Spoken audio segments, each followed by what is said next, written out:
Baik, terima kasih. Kali ini kita akan melanjutkan lagi terkait dengan materi yang tadi sudah kita bahas terkait dengan buyer behavior. Kali ini kita akan melanjutkan terkait dengan the IMC planning process, di mana menurut dari RPS itu nanti kita akan membagi menjadi dua topik bahasan utama kita. Yang pertama terkait dengan segmentasi pasar konsumen dan juga positioning produk. Lalu yang kedua, kita juga akan berbicara terkait dengan penetapan anggaran dari komunikasi itu sendiri. Tapi sebelum itu, saya ada pertanyaan kepada teman-teman. Next, Mbak Fitri. Pertanyaannya adalah, mungkin ini karena mayoritas di kelas ini adalah para perempuan. Mohon maaf Mas Aldo, tapi mungkin Mas Aldo ini juga menggunakan. Pastinya di zaman sekarang kan tentunya kalau kita berbicara soal skincare tidak memandang dia pria atau wanita. Semuanya itu membutuhkan, baik itu berupa kalau di Surabaya mungkin sunscreen dan sebagainya, itu kan juga salah satu bentuk dari skincare. Dari pertanyaan ini saya minta waktu 5 detik, mungkin buat para wanita kan juga sering membeli skincare, jadi nggak harus memikir waktu lama buat mereka memutuskan untuk membeli suatu produk X yang skincare. Boleh dipikirkan dari sekarang, 5, 4, 3, 2, 1 sudah cukup. Saya minta jawaban dari teman-teman untuk menjawab pertanyaan ini, mungkin diwakilkan maksimal dengan 2 kata. Mbak, mencari produk yang bisa memberikan kulit sehat. Cantik. Cantik. Mbak Sekar? Cerah. Cerah. Mbak Lila? Melembabkan, mencerahkan gitu. Oke. Mbak? Dipakai influencer. Dipakai influencer yang dipercaya. Lalu Mbak? Bikin glowing. Bikin glowing. Oh, bikin glowing. Mas Aldo? Terpercaya. Terpercaya. Mbak? Cocok? Mbak? Efektif? Efisien. Melembabkan? Bisa menghilangkan jerawat. Pak Ganjar? Oh, Oke, baik. Dan semua jawaban dari teman-teman itu adalah salah satu bentuk informasi yang penting bagi seorang pemasar sebelum mereka mengkomunikasikan produknya. Itu adalah sebuah bentuk wawasan bagi seorang pemasar untuk bagaimana produk tersebut itu dapat dikenali dan apa sebenarnya yang dibutuhkan. Karena dari situlah nanti seorang pemasar atau yang akan mengkomunikasikan produknya akan mendapatkan beberapa informasi dari teman-teman yang baru saja teman-teman sampaikan. Apa saja ya terkait dengan apa, bagaimana, mengapa, kenapa, dan gimana produk itu dapat dibeli dan bagaimana mereka membelinya dan sebagainya. Nah, informasi-informasi tersebutlah yang sangat-sangat dibutuhkan bagi seorang pemasar. Sehingga dari sini, next Mbak Fit. Sehingga dari sini kita dapat memulai dari proses perencanaan integrated marketing communication itu tadi. Itu tadi jawaban-jawaban dari teman itu merupakan salah satu bentuk pertama, informasi pertama yang biasa dilakukan oleh tim pemasar atau researcher untuk sebelum mereka melaunching sebuah produk, yaitu adalah communication research. Di mana tim ini adalah orang-orang yang harus memiliki pemahaman betul terkait dengan produk dan juga konsumennya. Kenapa? Karena dari sinilah kita dimulai untuk terkait dengan proses dari perencanaan integrated marketing communication. Nah, di sini kalau kita berbicara yang pertama terkait dengan communication research, nanti akan dilanjutkan dengan target market, product positioning, objektif, nanti di sana ada budget, lalu ada IMC komponen.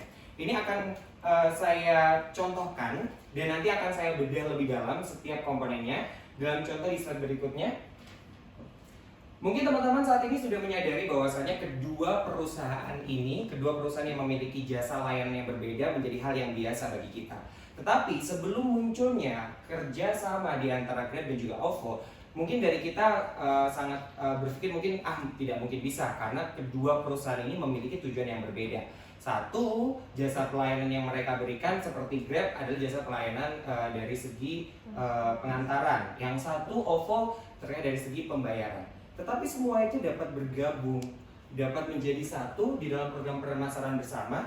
Dan di sini ini juga salah satu kalau kita bedah dalam proses tadi sebelumnya Mbak Fit yang dari communication research, lalu yang berikutnya sebelumnya yang tadi.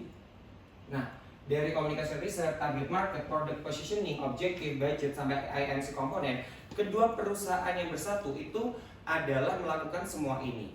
Yang pertama adalah terkait dengan bagaimana dari Grab maupun dari OVO itu melakukan riset pasar yang tentunya tujuannya adalah untuk memahami sifat dari dua layanan dan bagaimana mereka akan bergabung, dan ketika mereka bergabung itu dapat secara logis diterima. Maksudnya dari kedua ini kan memiliki hal yang berbeda, tetapi ketika mereka di fit in kan, mereka dapat diterima dan juga secara logis bisa memiliki tujuan yang sama akhirnya. Lalu yang kedua terkait dengan target market, kita juga harus melihat terlebih dahulu segmen pasar sasaran secara spesifik yang berisi pelanggan yang satu cenderung di OVO itu seperti apa, yang kedua yang cenderung di Grab itu seperti apa. Sehingga dari kedua segmen pasar sasaran ini kita bisa melihat keduanya dan kita bisa mengidentifikasikan. Lalu yang kemudian akan dilanjutkan terkait dengan posisi dari kedua item tersebut, kedua perusahaan tersebut, baik itu dari Grab maupun dari OVO, ini apakah akan kompatibel kedua-duanya jika digabungkan menjadi satu di dalam posisi mereka. Lalu yang berikutnya yaitu tim pemasaran ini juga akan melihat juga memastikan kedua item itu memiliki tujuan yang sama di objektif tadi. Lalu setelah kita menemukan itu semua, kita harus melihat juga bagaimana anggaran dan juga periklanan dari kedua perusahaan, dan juga bagaimana pesan yang akan disampaikan oleh kedua perusahaan ketika bergabung menjadi satu. Salah satu dan nanti akan berhubungan dengan IMC komponen, dan bisa kita lihat bahwasanya saat ini Grab ketika kita menggunakan pembayaran secara tunai secara langsung itu harganya lebih mahal dibanding ketika kita menggunakan OVO. Nah itu salah satu bentuk komunikasi yang saling menguntungkan satu sama lain. Bisa dikatakan program bersama kedua perusahaan yang berbeda tujuan ini bisa bersatu dan memiliki hubungan simbiosis mutualisme, bisa dikatakan seperti itu. Nah, ini salah satu bentuk keberhasilan dari proses perencanaan integrated marketing communication. Dan seperti apa proses-proses yang ada di dalamnya ditampilkan dalam slide selanjutnya. Kita akan bedah satu persatu. Next. Oke, yang pertama terkait dengan communication research. Seperti yang tadi sudah saya sampaikan bahwasanya pengawalan dari proses perencanaan IMC ini adalah berawal dari communication research. Di mana di sini ada 3 bagian. Yang pertama yaitu product specific research, yang kedua adalah consumer oriented research, lalu yang ketiga adalah target market research. Di mana yang pertama kita harus melihat dari produk specific research, di mana ini mengidentifikasi dari karakteristik dari produk itu sendiri. Atau bisa dikatakan seorang researcher itu melihat apa yang sebenarnya menjadi nilai dari produk tersebut. Sehingga ketika dari seorang tim researcher itu tahu nilai atau manfaat dari produk tersebut, sehingga nanti cara mengkomunikasikannya akan berbeda tentunya. Lalu ketika kita melihat dari sudut pandang consumer oriented research, di mana consumer oriented research ini memahami konteks penggunaan suatu produk. Misalkan kalau kita melihat, saya mengambil contoh dari produk pertanian. Kalau kita melihat produk pertanian, otomatis yang dituju adalah seorang petani, bukan pelayan, nelayan bukan ya, tapi seorang petani. Seorang petani, otomatis kalau kita melihat dari konsumennya, seorang petani, mereka memiliki karakteristik yang berbeda tentunya. Dan ini akan menjadi PR bagaimana produk pertanian itu dapat disampaikan informasinya dan dimengerti oleh para petani. Apakah mereka menggunakan influencer, ataukah mereka akan menggunakan seorang ahli atau juri yang dalam bidang pertanian tersebut. Nah itu juga akan menentukan kalau kita bisa melihat dari consumer oriented research. Lalu yang berikutnya melihat dari target market research, di mana ini mengidentifikasi dari penerima dengan communication campaign-nya. Peneliti bertesti kalau kita misalkan mencontohkan dalam produk kebugaran. Kalau kebugaran tadi kalau kita melihat dari berorientasi produk, tentu kita menemukan bagaimana produk kebugaran itu dapat bermanfaat bagi misalkan adalah pusat kebugaran itu bermanfaat untuk orang-orang yang memiliki masalah jantung. Otomatis produk tersebut kalau kita lihat dari produknya kebermanfaatan tersebut. Lalu kalau kita melihat dari orientasi konsumennya, menunjukkan bahwasannya orang-orang yang pas sasarannya ketika menggunakan pusat kebugaran yang terkait dengan masalah jantung adalah orang tua mungkin yang memiliki permasalahan atau penyakit dari masalah jantung. Tapi kalau kita melihat dari target market research-nya, itu lebih kepada kita bisa melihat atau mengetahui pasar terbaik untuk manfaat tertentu dari barang atau jasa yang diberikan. Lalu next. Nah, Selanjutnya kita membedah dari market segmentation. Mungkin materi ini sering banget kita terima di berbagai mata kuliah, dan juga hal ini mungkin bisa saya ingatkan kembali di mana market segmentation ini ada mulai dari demografisnya, ada fisiografik, ada generation, geographic, ada geodemografik, ada benefit, dan juga ada research. Kita akan bedah satu persatu. Untuk yang pertama terkait dengan demografi. Next, Mbak. Untuk yang pertama, secara segmen based on demographic ini terbagi menjadi 5. Ada gender, ada usia dan juga tahapan hidup. Lalu yang keempat terkait dengan pendapatan. Terus yang kelima terkait dengan etnis. Yang pertama terlebih dahulu terkait dengan gender. Seperti yang sudah dibahas dalam materi sebelumnya, membahas terkait gender. Ini juga menjadi hal yang sangat penting. Sebut saja produk deodoran. Produk deodoran aja memiliki perbedaan yang berbeda antara gender pria dan juga wanita. Misalkan saja kalau misalkan pria, otomatis deodorannya dari segi kemasan aja sudah berbeda warnanya. Pasti mereka memilih warna-warna yang terkesan manly gitu kan, hitam, terus navy dan lain sebagainya. Dan dari segi manfaatnya pun akan berbeda karena aktivitas dari pria dan juga wanita memiliki perbedaan. Lalu ketika kita membedakan dengan deodoran yang wanita, otomatis dari segi kemasan itu warnanya sudah berbeda. Lalu dari segi manfaat itu lebih kompleks juga. Ada yang deodoran untuk bla bla bla bla bla. Itu untuk wanita, dan ini juga akan berpengaruhnya bagaimana terkait dengan komunikasi yang akan diinformasikan kepada konsumen ke depannya. Lalu terkait dengan usia, ini juga menjadi hal yang sering kita lihat bahwasanya usia itu juga dibeda-bedakan, mulai dari usia yang anak kecil dan sebagainya. Dan ini nantinya akan menjadi penentu produk kita itu pas kalau misalnya produk kita itu berhubungan dengan anak-anak kecil, balita. Otomatis ketika kita memasarkan melalui YouTube, kan YouTube ada yang berbeda, YouTube Kids gitu kan, itu adalah sasarannya atau medianya melalui dari situ. Kita tidak mungkin ketika kita memiliki produk sebut saja Unlim gitu ya kan, produk untuk orang-orang lanjut usia, tapi kita pasarkan melalui YouTube Kids. Itu kan satu hal yang berbeda. Lalu yang ketiga, dari usia dan juga life stage.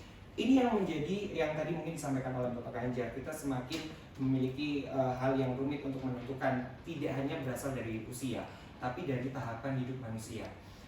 Dari usia mungkin kita sebut usia 17 sampai usia 20 itu kan tahapan remaja, di mana anak-anak remaja memiliki hal-hal yang berbeda dengan orang-orang dewasa.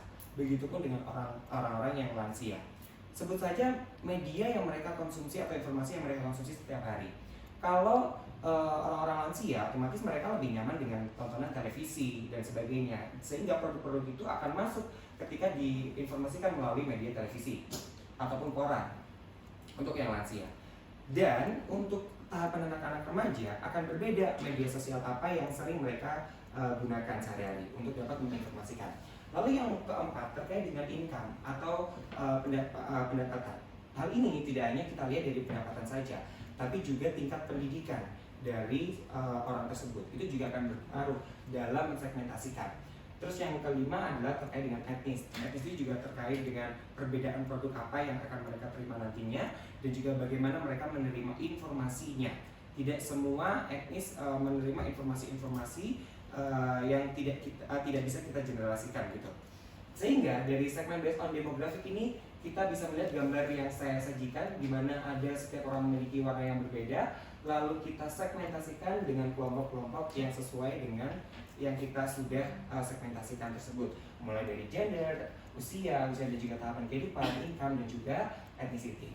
Lalu next, kita berbicara terkait dengan psikografi, di mana psikografis ini terkait dengan muncul dari pola respon yang mengungkapkan aktivitas, minat, dan juga opini seseorang.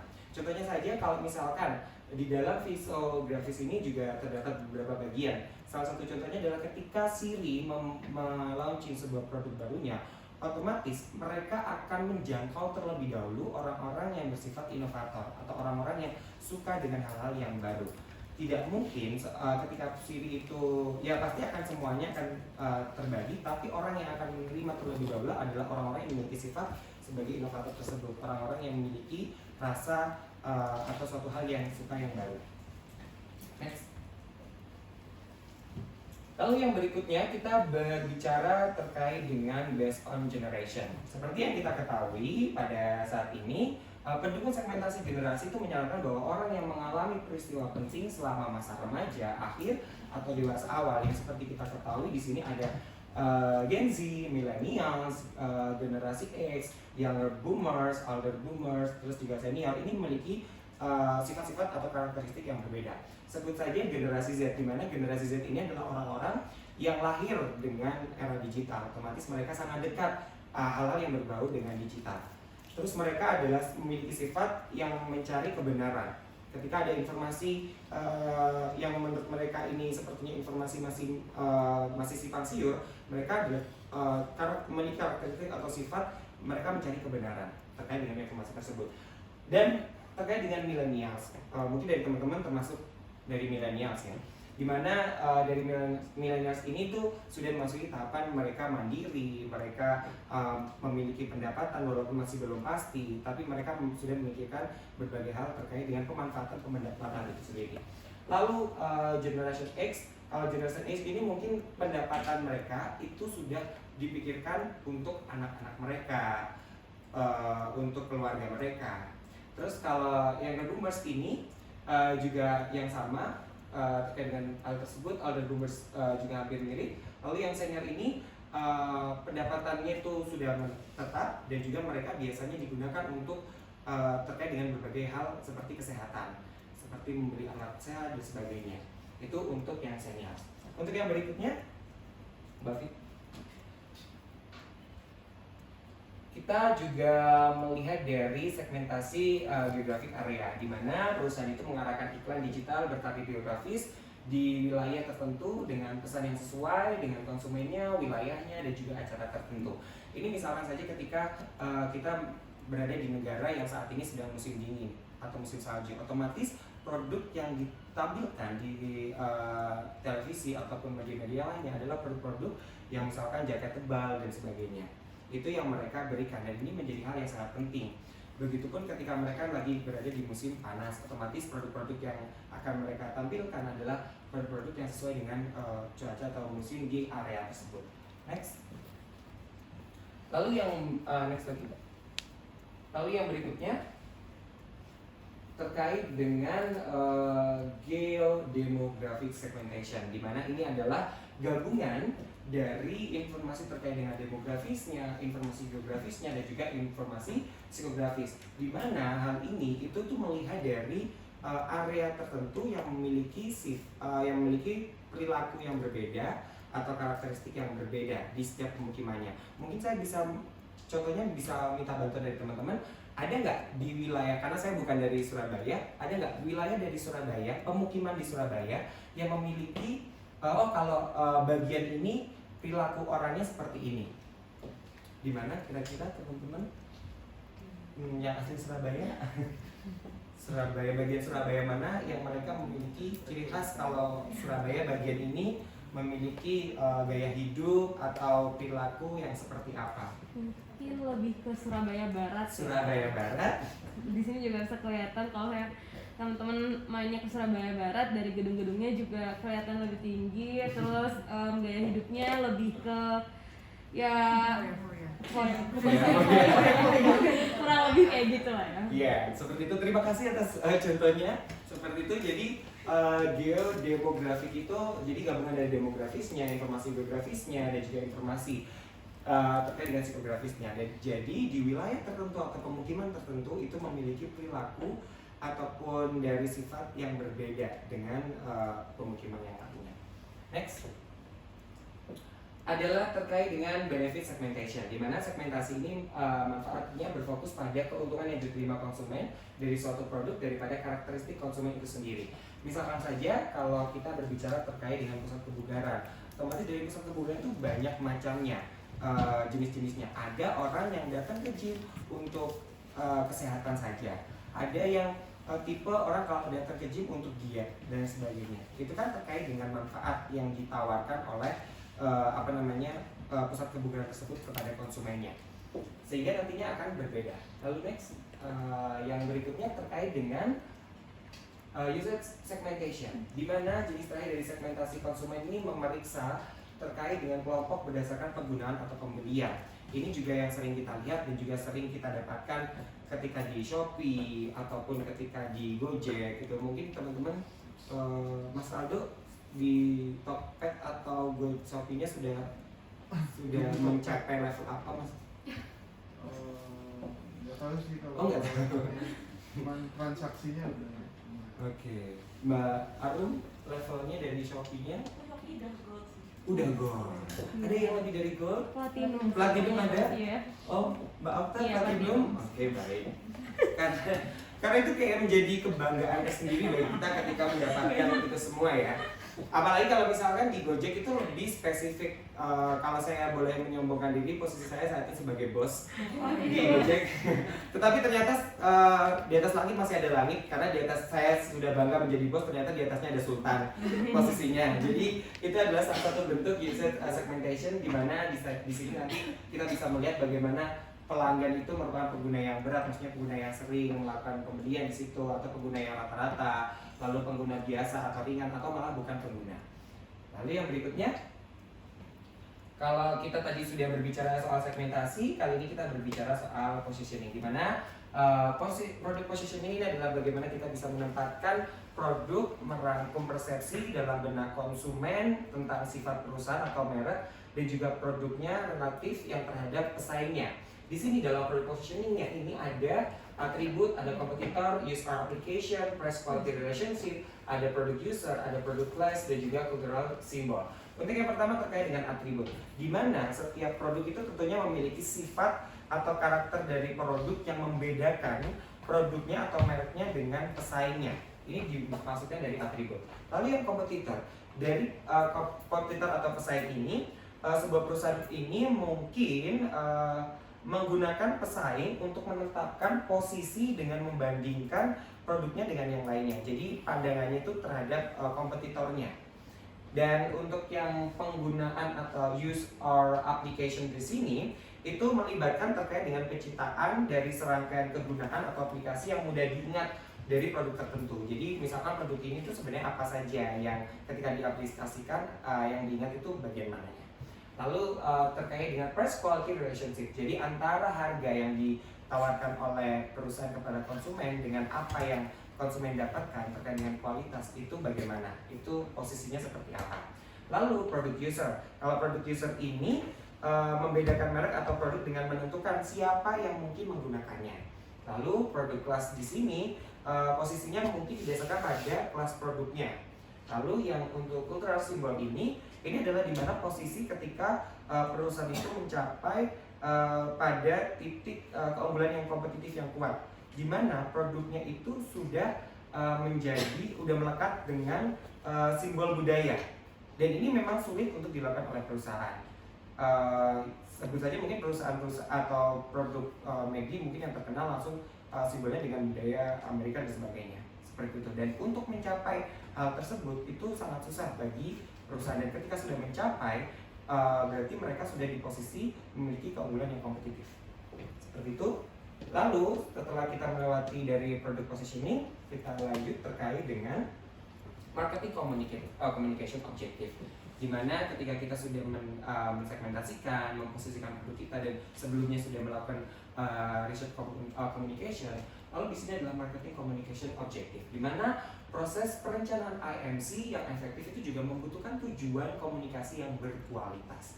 Tujuan ini mengikat konteks organisasi, pasar sasarannya, dan juga pendekatan posisi dengan pemilihan akhir, yaitu pada anggaran dan juga komponen dari IMC yang tadi sudah dicabarkan. Yang atas tadi terkait dengan anggarannya, lalu yang bawah itu terkait dengan komponen dari IMC tersebut. Jadi selanjutnya dari tujuan komunikasi ini, ketika dia sudah mendapatkan, akan memandu dan juga nantinya akan bisa memiliki rencana seperti apa pesan iklan yang sebenarnya yang ingin disampaikan oleh mereka, seperti itu. Lalu yang berikutnya, kita sudah mencapai pada hampir tahap akhir, yaitu terkait dengan jenis anggaran, di mana jenis anggaran ini tentunya dari tujuan komunikasi harus didukung dengan pendanaan yang sesuai. Jangan sampai ketika kita sudah memiliki tujuan, sudah mensegmentasikan, sudah meriset dan sebagainya, tetapi anggaran tidak ada. Itu kan percuma begitu. Sehingga jenis anggaran di sini dalam melakukan IMC itu juga menjadi hal yang sangat penting. Di mana di sini ada 6 macam. Yang pertama terkait dengan presentase penjualan, di mana ini merupakan cara yang terbaik. Metode ini menawarkan kemudahan dalam penyusunan anggaran. Kenapa ini mudah? Karena karyawan itu memperoleh alokasi dari anggaran tersebut berdasarkan dari penjualan dari tahun yang sebelumnya atau penjualan yang diantisipasi untuk tahun berikutnya, sehingga kita bisa melihat terkait dengan presentase penjualan ini. Lalu yang kedua, meet the competition, di mana untuk meet the competition ini perusahaan menaikkan atau menurunkan pengeluaran untuk mencocokkan jumlah pengeluaran kompetisinya. Dan hal ini biasanya dilakukan metode ini kepada mereka yang memiliki pasar atau kompetitif yang dimana terdapat persaingan yang ketat di situ. Sehingga kita kan hanya melihat beberapa saja. Itu bisa kita lihat. Lalu yang berikutnya adalah what we can afford, di mana di sini menetapkan jatah pemasaran itu setelah semua anggaran perusahaan lainnya itu sudah ditetapkan. Dan pimpinan perusahaan ini mengalokasikan uang itu berdasarkan apa yang mereka rasa itu dibutuhkan untuk dibelanjakan. Itu ketika dari what we can afford. Jadi kebutuhan yang lainnya yang penting-penting dilihat terlebih dahulu, baru kebutuhan apa lagi yang dirasa itu juga menjadi hal yang penting untuk yang selanjutnya. Lalu yang berikutnya terkait dengan objektif dan juga task, di mana pemasaran ini mengidentifikasi dari tujuan komunikasi yang akan dicapai dan kemudian ini menghitung biaya untuk mencapai setiap tujuan. Jadi anggaran komunikasi ini menjadi jumlah kumulatif dari perkiraan biaya untuk semua tujuan. Jadi semuanya disesuaikan dengan tujuannya. Lalu yang berikutnya adalah payout planning. Untuk payout planning ini manajemen itu menetapkan rasio iklan terhadap penjualan atau pangsa pasarnya. Jadi metode ini biasanya mengalokasikan jumlah yang lebih besar di tahun-tahun awal untuk menghasilkan pembayaran di tahun-tahun berikutnya. Jadi pada saat awal-awal mereka langsung mengeluarkan anggaran yang banyak, lalu untuk tahun-tahun berikutnya mereka akan melakukan pembayaran tersebut ketika mereka sudah mendapatkan return tersebut, sehingga tidak lagi mengeluarkan yang banyak seperti di awal. Untuk yang payout planning. Lalu untuk quantitative models biasanya ini dilakukan di departemen IT atau statistik, di mana mereka menyusun anggaran itu melihat dari asumsi yang mendorong proses tersebut. Jadi terkait dengan kebaruan produknya nanti ke depannya seperti apa, lalu terkait dengan ekonomi dan juga faktor-faktor lain yang menarik yang harus ditinjau ketika mencoba untuk mengalokasikan sebuah pengeluaran. Jadi melihat hal yang di depan, dan semua itu yang bekerja adalah dari departemen IT dan juga statistik yang melihat data perencanaan di masa depan. Seperti itu. Lalu yang berikutnya adalah bagaimana komponen AMC ini dapat di proses berikutnya, yaitu di mana tujuan pemasaran itu mengarah pada pengembangan tujuan komunikasi yang sesuai dengan produk, pasar sasaran, dan juga posisi produknya. Jadi jangan sampai nanti ketika mengkomunikasikan produknya itu tidak sesuai dengan pesan yang ingin disampaikan. Harus sesuai dengan proses yang sebelum-sebelumnya tadi, melihat dari communication research-nya, lalu melihat dari segmentasinya seperti apa, pemosian produknya seperti apa, lalu juga nanti dikaitkan dengan tujuannya atau objektifnya tadi, lalu disesuaikan dengan anggaran, lalu komponen IMC ini. Sehingga dari kedua, dari anggaran dengan komponen IMC ini, mereka harus bisa saling klop, di mana anggarannya sesuai dan komponen IMC yang ingin mereka lakukan aktivitasnya itu juga sesuai juga. Seperti itu. Lalu pertanyaan yang berikutnya adalah bagaimana implikasi internasionalnya. Jadi Globally Integrated Marketing Communication atau GIMC ini juga sangat penting bagi perusahaan yang bergerak, yang sudah keluar dari maksudnya di dalam negerinya, mereka keluar menjangkau untuk ke lebih luar lagi, yaitu di internasional. Otomatis ini memiliki hal yang berbeda. Dari segi pesan yang harus disesuaikan juga dengan bahasa, lalu juga budaya suatu negara tentunya memiliki perbedaan. Dari negara yang mereka rumahnya, ketika mereka keluar tentunya memiliki perbedaan dari segi bahasa dan juga budaya, dan itu memiliki komponen MC yang berbeda juga. Lalu terkait dengan nama merek, ide pemasaran, dan juga kampanye iklan yang dirancang untuk satu negara itu tidak selalu diterjemahkan dengan benar ke negara lain. Seperti halnya maka dari itu seperti etnis, apakah pesan informasi yang akan disampaikan oleh perusahaan ketika dia dikeluarkan di negara yang memiliki mungkin larangan dan sebagainya, tentunya belum tentu akan diterima. Seperti itu untuk imitasi secara internasional. Itu terkait dengan proses integrated marketing communication yang bisa saya sampaikan. Untuk yang berikutnya mungkin bisa dibuka sesi tanya jawab.